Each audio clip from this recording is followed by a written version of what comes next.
So you guys were I'm hearing a lot of you guys wanted a theme song shortened, so here we go. This girl reviews movies, games, and books. Sometimes she plays them. So does that, and when she does it with the cat, does that make her crazy? Does that make her crazy? Probably. So, it's shorter. There you go. Crazycatlady or Martha Butler does not own any trailers or pictures. I use them under fair educational for and entertainment purpose. Blade, looks like it's all they did. Well, those years ago. See? No, I don't want to do any more of it. It's true, you know. Ask any little girl. When it comes to entertaining, there's nothing quite like Jell-O. It's so bright, so colorful. It's like something out of Wonderland. Of course, I had some schooling, but the extras I just simply couldn't afford. He couldn't afford the cooking course, and he's dying to learn how to cook. Otherwise, how can I entertain? Oh, well, I'll teach you how to make Jell-O. How to cook Jell-O? You don't have to. Just quick as a wink, you have a beautiful dessert. And inexpensive, too. Can I entertain with Jell-O? There's nothing quite like Jell-O for entertaining. Everybody loves its jolly smile. So when's the Jell-O party? Tomorrow? We accept. Yes, when it comes to entertaining, there's nothing quite like Jell-O. Why not serve some Jell-O to your friends tomorrow? Hi everyone, Martha here. So, I hope you guys enjoyed that little commercial I just showed you, because I'm about to review Alice in Wonderland since I got to 400 subscribers, and I told you guys, when I get to 400 subscribers, I had to watch another movie that is basically a live-action Disney movie that I know a lot of people don't consider the one that this one is a live action one because they say it's a sequel.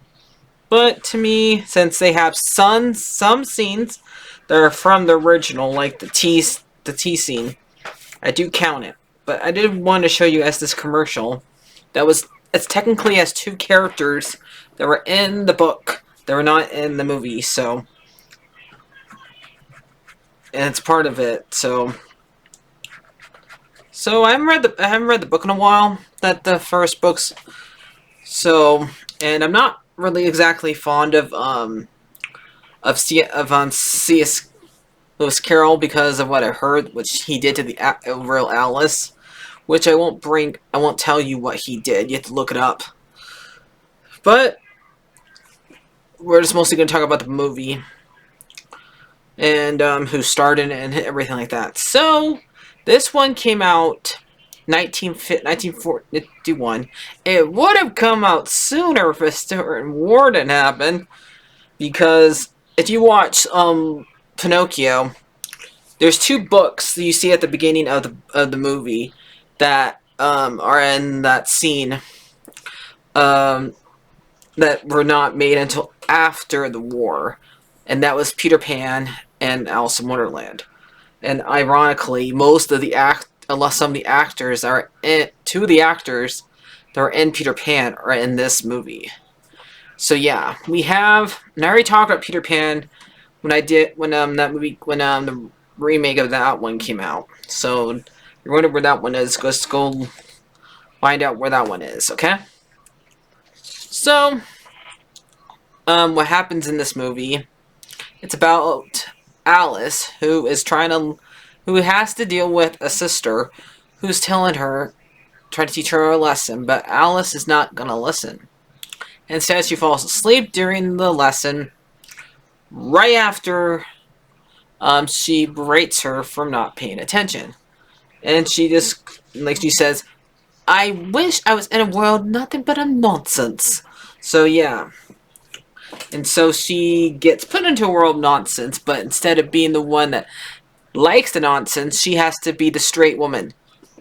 And that instead of, like, you know how they used to say, like, straight man, like when you have to be the one that deals with all these maniacs or mad people, you're the one who those maniacs had to bounce off of.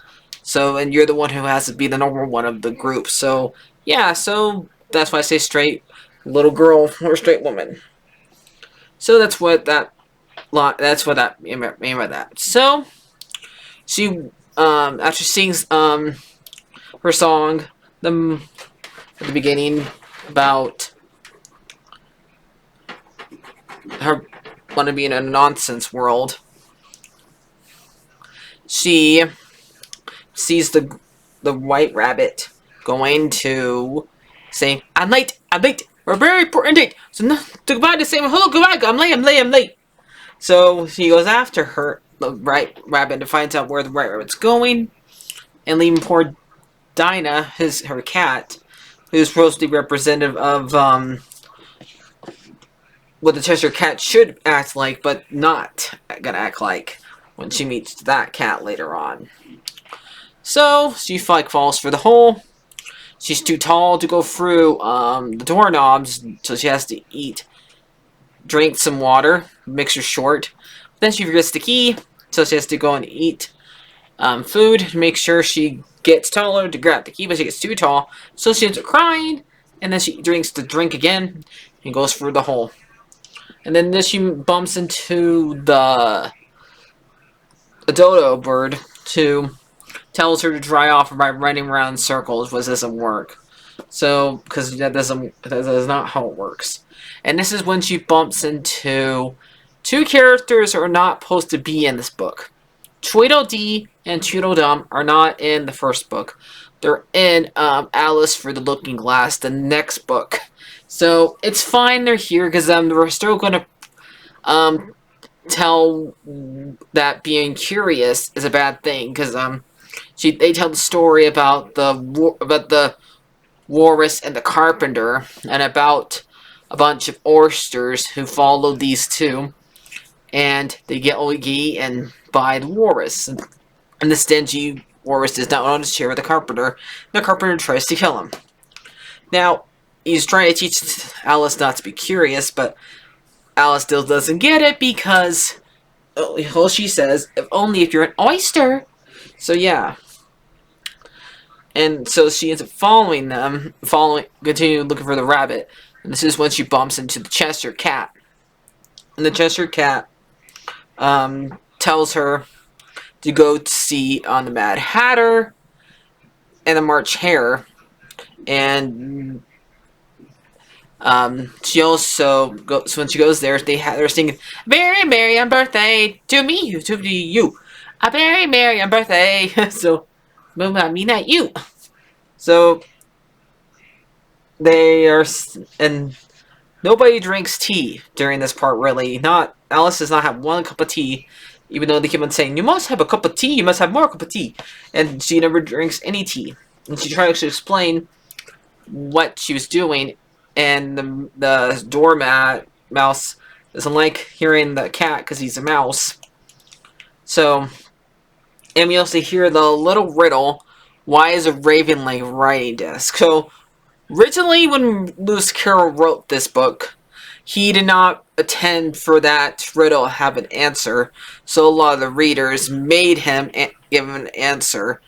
So he did give him an answer that it's raven is never spelled backwards. So that's what his answer was. So yeah, that's the answer to it. And this is when the white rabbit comes and gets his poor clock broken because he's still late. But yeah, I also forgot the whole thing where the poor lizard gets shot up the chimney, and because Alice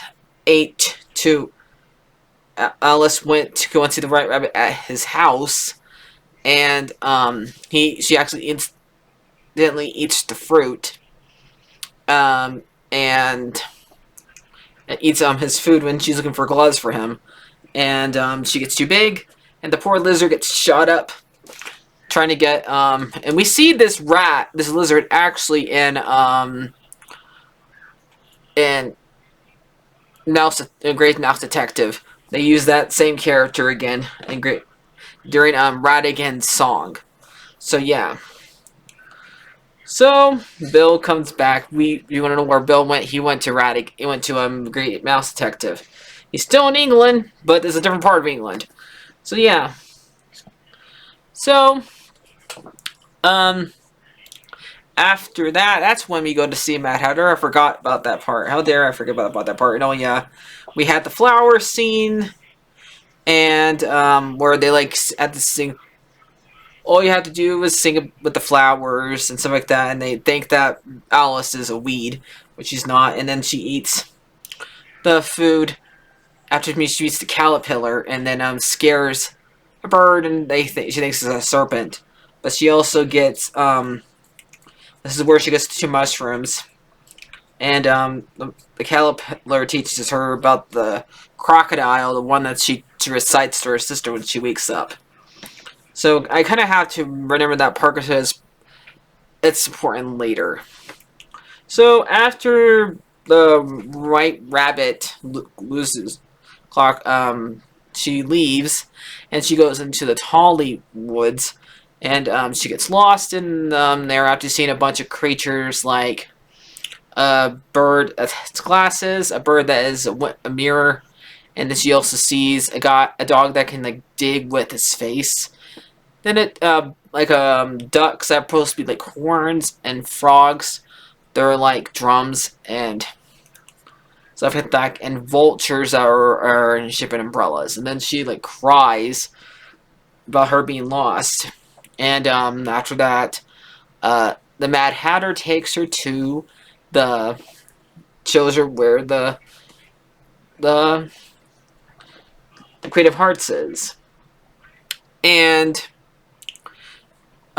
there's 3 cards that are painting roses red because the Queen wanted them to have them plant red roses instead. They planted white roses, so they're painting the roses red. We're painting the roses red, or to beat them, to have to lose our heads. We're painting the roses red. They have to make their dreads. So yeah, they're doing that so they wouldn't lose their heads. But eventually the Queen comes and knows that they missed the spot, and then she knows that they painted the roses red, and so she makes sure they lose their head. So this movie does have a death count. Not who knows how many oysters that Walrus killed. Now they definitely killed those 3 cards. So yeah. And so the Queen wants to find a way to kill Alice because Alice is a queen. This is like to play games and make sure that everybody around her dies. And so her way of making Alice lose her head by playing crochet with her. And so, but it's not really even her fault why she almost loses her head. It's actually Chester's cat, because the Chester cat gets her mad by making her show her underwear, which you can do in Kingdom Hearts. You can do the same thing with Desert Cat does here. So yeah. And they have a trial because the king, who doesn't get many lines in here, and it suggests for them to have a little trial to give Alice a chance, and they bring witnesses for people who weren't even there, like the March Hare and the Dormouse and the Mad Hatter are not even there. So after that, they end up. She ends up eating both the mushrooms and getting big and scaring everybody because she's a mile high, but you cannot be a mile high. But she ends up going back to being small after she calls the Queen a tyrant. And so the Queen goes out, tries to kill her again, but she runs away this time. And then she realizes that she's asleep, and she's yelling for her to get up. But it's really just her sister telling her to wake up. And that's how the movie ends. And after she does the wrong recite. So now, who was in this movie? So we have, and who also directed it. So we have Catherine Bolt, who's Alice. We have Ed Wynn, who was the Hatter.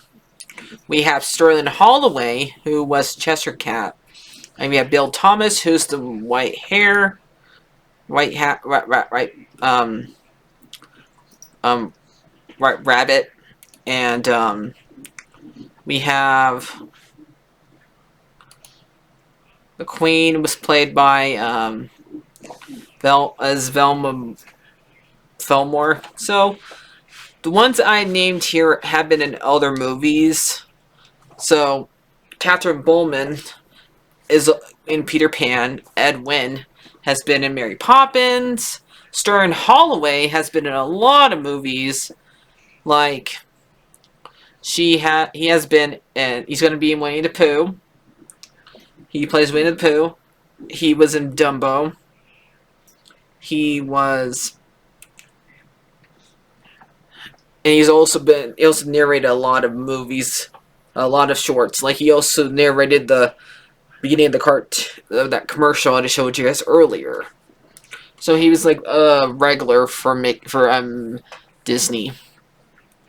And Bill Thomas is in Peter Pan. He plays Mr. Smee. So, and Velma Moore is also the fairy godmother from Cinderella. So, who directed this movie? We have Wolfgang. We also have the director is Will Fane Jackson. That's who directed it. And one of the storymen, besides Lewis Carroll, is Will Win Onson Hurdson. Now, hopefully, I know I'm not saying that one right, but I'll make sure to put that one's name down. And this one came out in July 26, 1951.